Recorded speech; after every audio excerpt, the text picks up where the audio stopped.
Y ahora vamos a meterle un poco de cabeza y decisión de trabajar un tema que para nosotros es muy importante porque es la primera vez que vemos que hay gente trabajando en poder sintetizar esto que sentimos desde hace mucho tiempo, que tiene que ver con esto que está denominado como el invierno demográfico argentino, que no es otra cosa, para quien nos escucha, que la disminución de los nacimientos desde 2005 y además se le suma desde 2018 el aumento de las defunciones en nuestro país, ¿no? Como decíamos al principio, si a esto se le agrega que el 60% de los menores son menores de 14 años, el 60% son pobres, estamos en una situación que ya no pareciera ser que es una casualidad ni alguna cuestión fortuita, sino que podríamos empezar a considerar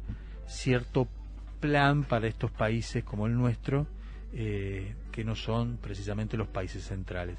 Y para eso, algunos de los quienes están planteando este tema, tenemos en línea ahí a Aritz Recalde, que es sociólogo y están con un curso en la Escuela Superior Peronista ahí de la CGT, esperando que nos pueda orientar y poder charlar con él sobre este tema. Aritz, ¿cómo te va? Te saludan aquí desde el Gran Pueblo Salud, Chani, Patricia, Martín y Alejandro, quien te habla. ¿Cómo te va, Aritz? Muy bien, ¿cómo están ustedes?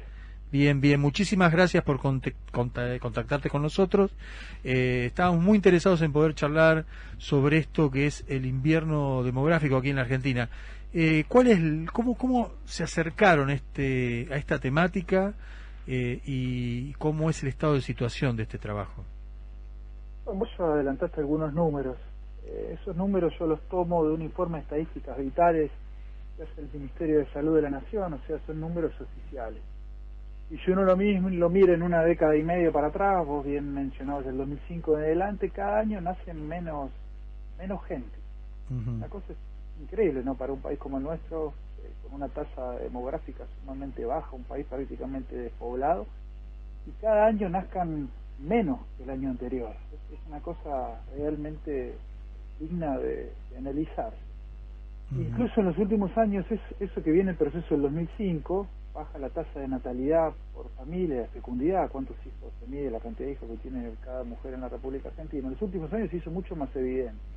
Por ejemplo, entre el 2019 y el 2020 nacieron 92.142 pibes menos.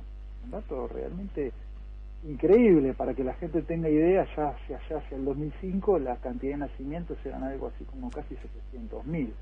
Hoy estamos en una cifra más cercana a los 500.000. Y esos 90.000 menos, más o menos números redondos entre 20 y el 19, uno y un año anterior, la diferencia entre nacidos entre el 18 y el 2019 habían bajado casi 33.000 pibes. Entonces este es un dato que debería alarmar, como alarma casi todos los países con situaciones demográficas como las nuestras. Hoy el debate del invierno demográfico, o sea, la caída de la tasa de nacimiento, es parte de política de Estado de Rusia para aumentar la tasa de natalidad de los países europeos, que incluso con un fenómeno similar, mediado por una migración muy fuerte de los países limítrofes, lo que hace que frente a una población nativa que no reproduce sus nacimientos, en realidad la diferencia poblacional generalmente son bien migración. Y si uno mira esa tasa, uno la cruza con la otra, con la cantidad de defunciones, o sea, muere cada vez más gente. No es que en Argentina eso no esté ocurriendo, que uno dice nace menos pero muere menos, no, uno año tras año, incluso la población aumenta y hay cierta lógica en eso, mueren mayor cantidad de personas. Entonces, ese es el primer dato, como un país como el nuestro, demográficamente, insisto, con una tasa demográfica sumamente baja, o sea, hay poca gente por kilómetro cuadrado en nuestro país y concentrada en algunas grandes ciudades. Tiene una tasa, insisto, de nacimiento, de fecundidad cada vez menor. Entonces esa es la primera pregunta que nos tenemos que hacer como país. ¿Qué país pensamos de acá en el futuro? Bueno, si vemos esta radiografía, un país con cada vez menos gente. Y después hay un dato alarmante, no solamente las familias cada vez deciden tener menos hijos, sino que incluso hay otro dato, que buena parte de las familias en nuestro país traen a hijos al mundo en situación de pobreza. Yo vivo en el conurbano bonaerense, casi entre 6 y 7 pibes, casi el 60-70%, 6 cada 7 pibes de 10 nacen en situaciones de pobreza. Entonces es un país que nace cada vez menos gente y en el cual los pibes no comen. Entonces uno puede analizarlo internamente. Frente a este hecho que sería dramático, visto como perspectiva de un país que no se piensa de acá a 10, 15, 20 años demográficamente, es un país con problemas. Y en el corto plazo uno podría decir, ¿qué pasa con la clase política que no habla de esto? Porque salvo UNICEF o la Iglesia Católica en general, es un tema que prácticamente no tiene agenda. Y uno se podría preguntar en ese contexto, ¿por qué esa desaprehensión sobre el hambre infantil en la actualidad y por esa desaprehensión sobre la población de nuestro país? Y si uno mira a los otros países del mundo y analiza la situación argentina en contexto, uno podría decir, esto no es una casualidad. Argentina produce alimentos. Todo el alimento que no come la República Argentina, lo van a comer ¿quiénes? Los norteamericanos, los europeos o los asiáticos en el caso de China. Entonces uno podría decir algo que aparece como un fenómeno, insisto, en Argentina poco tratado por su clase dirigente.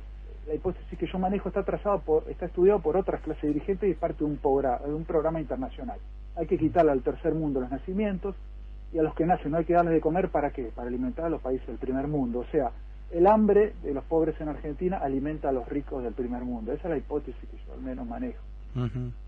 Sí, hoy estábamos charlando acerca de esto al principio del programa, con varias cuestiones en particular donde el alimento, además de lo que vos planteás, se ha transformado en una mercancía, porque no solamente no lo comemos los argentinos, sino que tampoco se come tanto alimento que se produce. Tiene un valor para regular las bolsas y todas esas cosas del mercado financiero del capitalismo, además, ¿no?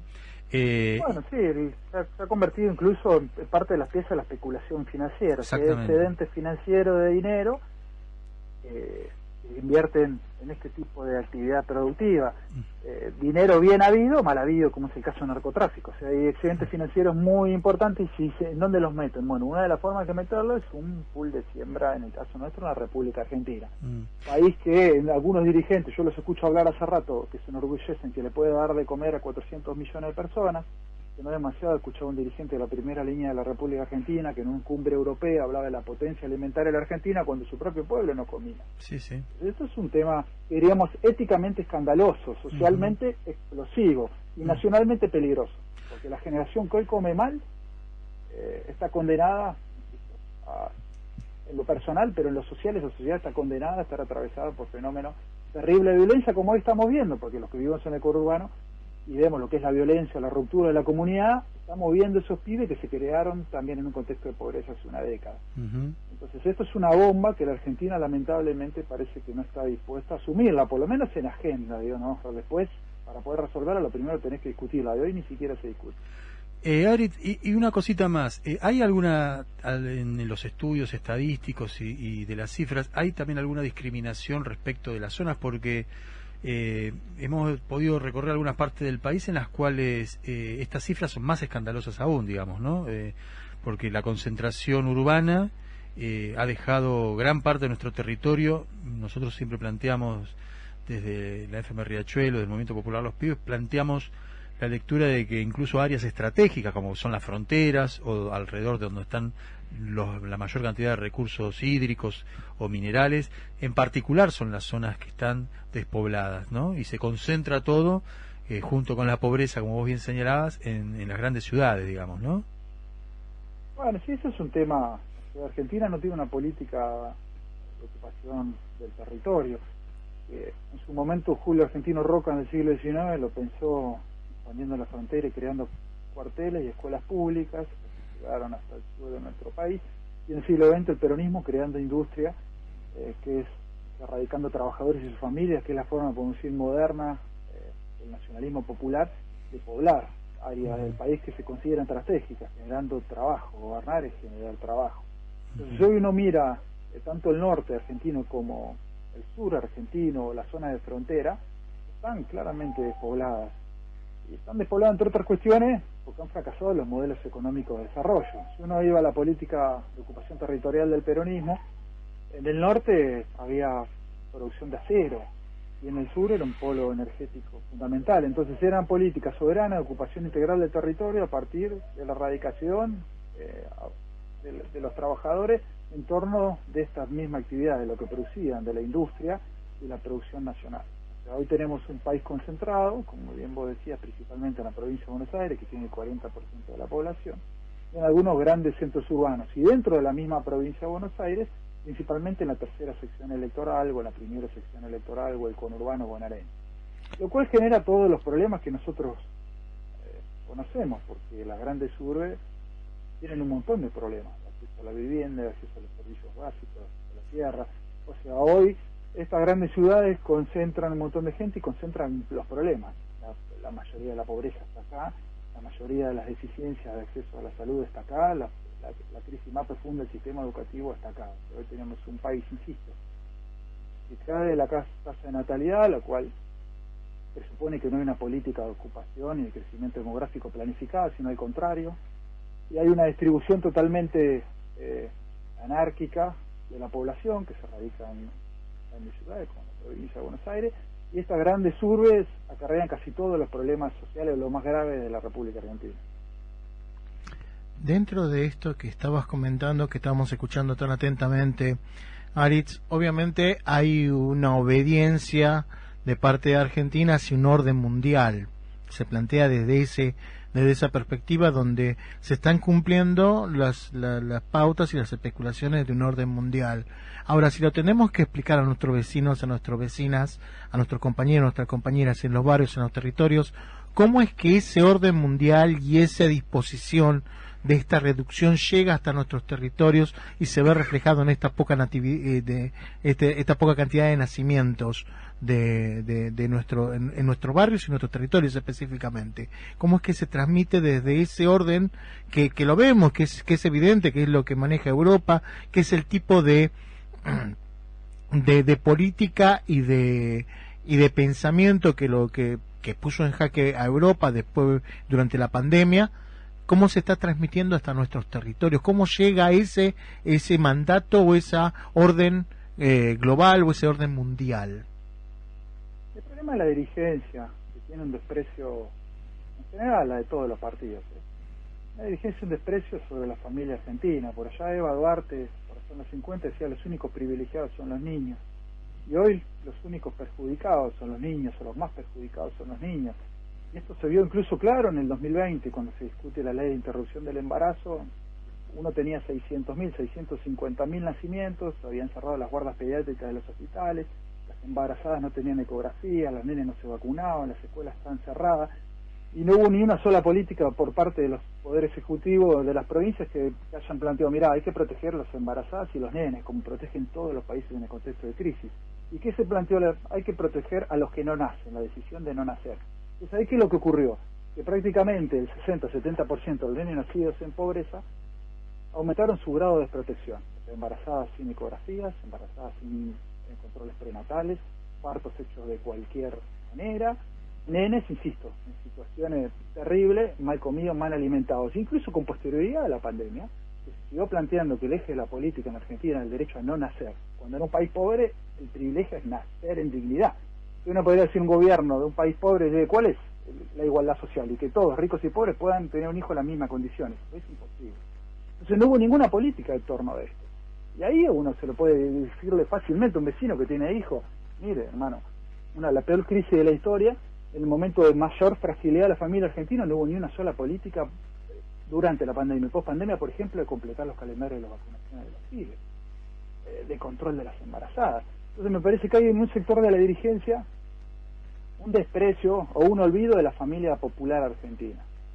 Y eso uno puede decir es casualidad, pero no es casualidad. No es casualidad, porque incluso es una concepción ideológica que atraviesa todos los partidos. Existe una vocación mucho más grande por garantizar el derecho a que no haya nacimientos que por garantizar el derecho a los nacimientos dignamente. Entonces hoy tenés, insisto, 500, 600.000 nacimientos por año, 6, 7 de cada uno de esos pibes nacen en condiciones de pobreza. Y bueno, ¿quién discute esto? No discute nadie, porque el mensaje generalizado es no a la familia, no a los nacimientos. Incluso como parte del liberalismo argentino, hubo unas declaraciones no hace demasiado Esper, hablando de que los pobres no se tienen que reproducir. Entonces me parece que hay en parte esa concepción en muchas gentes. ¿Y cómo resolvemos la pobreza? ¿Generando trabajo, educación, progreso, ascenso social? No, con el aborto, que no nazcan más. Entonces me parece que lamentablemente casi todos los partidos está esa ideología. Y ahora, ¿esa ideología es una casualidad? No, porque por cada argentino que no nace o cada argentino que nace y no come, hay un nacido en el primer mundo o en la China que va a tener un derecho a comer. Así se piensa la geopolítica internacional, Y así lamentablemente debería pensar nuestra dirigencia, ante todo en una situación de crisis, defender a su pueblo, pero bueno, lamentablemente no pasa y los resultados están a la vista. Hoy Argentina atraviesa una crisis social, una crisis política, una crisis cultural. Y esa crisis cultural está dada por el abandono de la dirigencia de todos los partidos a lo más importante que tiene un país, que son sus hijos. Traes algo muy interesante, porque sí creo que hay una de las características de este tiempo de la dominación es sembrar la confusión, y a partir de nosotros hablamos de luchas fragmentadas, digamos, ¿no? Como hacer hincapié en distintas luchas, pensando que eso es el acceso a los derechos. Y nosotros venimos trabajando el tema de que si las luchas no están orientadas a partir de una política, podemos incluso pelearnos entre nosotros, digamos, ¿no? Respecto de lo que está bien y lo que está mal. Y creo que lo que vos planteás en relación a los nacimientos y a la ley del aborto, también creemos que tiene que ver con una mirada fragmentada de la realidad, digamos, ¿no? Y vos traes precisamente el contexto en el cual se producen algunas cosas.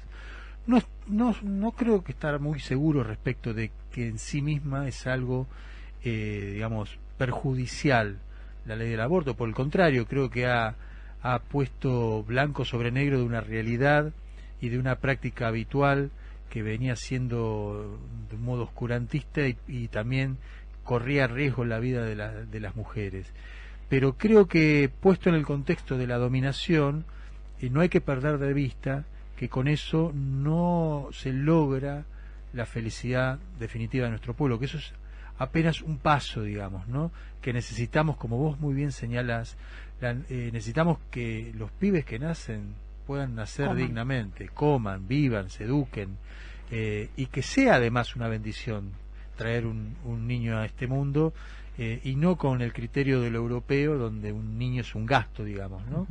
Creo que un usuario. Claro, esto vos lo planteás con mucha claridad. Lo que pasa que, bueno, muchas veces hay mujeres que no están dispuestas a tener hijos en determinadas condiciones, y también hay un derecho de ellas a poder elegir ese destino, digamos, ¿no?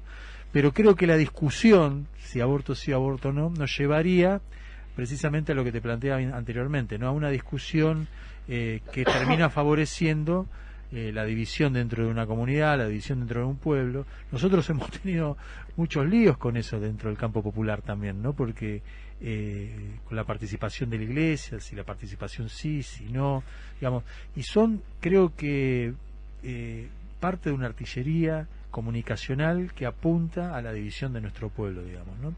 Yo en relación a eso digo, más allá de la opinión que yo tengo del aborto, ¿no? Que es lo de menos. Yo creo que yo sí ha servido para justificar que esos 600.000 más o menos nacimientos que hubo, 6 de cada ellos iban a la pobreza, y a nadie hable y nadie le importa. Exactamente, seguro, sí, sí. Me parece, si vos me decís, esa ley ha servido para garantizar el derecho al aborto en condiciones legales, yo creo que no, porque hay tal zafarrancho en el sistema público de salud. Ahora digo, lo que sí me parece que ha servido es para que la dirigencia no se haga cargo del cuidado de los pibes. Y te insisto, durante la pandemia se cerraron las guardas pediátricas. Si vos no tenías obra social o prepaga, realmente un parto era un problema. Y después de la pandemia no hubo políticas orientadas al tratamiento de esos nenes. Salvo una concepción pobrista de suponer que lo único que necesita la familia es un bolsón de comida. Entonces me parece que voy a decir lo del aborto, más allá de mi opinión, que yo la tengo, y en este caso lo de menos, lo que sí creo que eso sí sirvió para justificar que se olviden de los hijos del pueblo humilde. Y en parte me parece porque está desplazada la dirigencia política. No tiene sensibilidad social, porque te insisto, en ese contexto, con las guardas pediátricas cerradas, los hospitales cerrados y con las salitas cerradas, y 600.000 nacimientos al año, no había otra cosa más importante que eso. Si a eso vos le querías poner la discusión del aborto, la discusión de lo que quieras, lo podías hacer. O sea, no había nada más importante que eso. ¿Y sabes por qué te digo que no había nada más importante que eso? Por el daño que eso causó. Ese daño de esos nacidos olvidados del pueblo humilde durante la pandemia es un daño que es prácticamente irreversible. Y los que vivimos en el conurbano lo vamos a ver con el paso del tiempo, que es la anomia y la guerra social. Es decir, el nivel de violencia y fractura de la comunidad, hijo de la terrible desigualdad, el abandono de los sectores populares, eso está haciendo del conurbano un contexto invivible. Y yo me animo a decir que va a ser mucho peor. Y nos vamos a enfrentar a un combo de violencia, anomia social dentro de unos años de los nacidos desprotegidos actualmente por la política, y no hablo de un partido, me estoy refiriendo a gobernadores de distintos roles, Poder Ejecutivo Nacional y algún municipio. O sea, el abandono de esa generación durante la pandemia va a generar coletazos, insisto, de anomia o de enfrentamiento entre los argentinos, difícil de prever. ¿Sabe qué? Miremos a América Latina y veamos esa sociedad fragmentada, donde hay un 50% de pobres, nacidos en la informalidad, y atravesados por la desigualdad, la mala alimentación, la deficiencia de los servicios educativos, y hoy un factor explosivo en el conurbano que es el narcotráfico. Un nene que nace en pobreza, que vos no le garantizas una buena educación, no le das educación, ¿qué le decís en un barrio? Trabajo tampoco le generás ni a él ni a los padres, ¿qué le decís? Dedicate a la única actividad rentable en los barrios, que es el menudeo del narcotráfico. Entonces, insisto, para mí no había nada más importante en una crisis que defender a los hijos de la patria.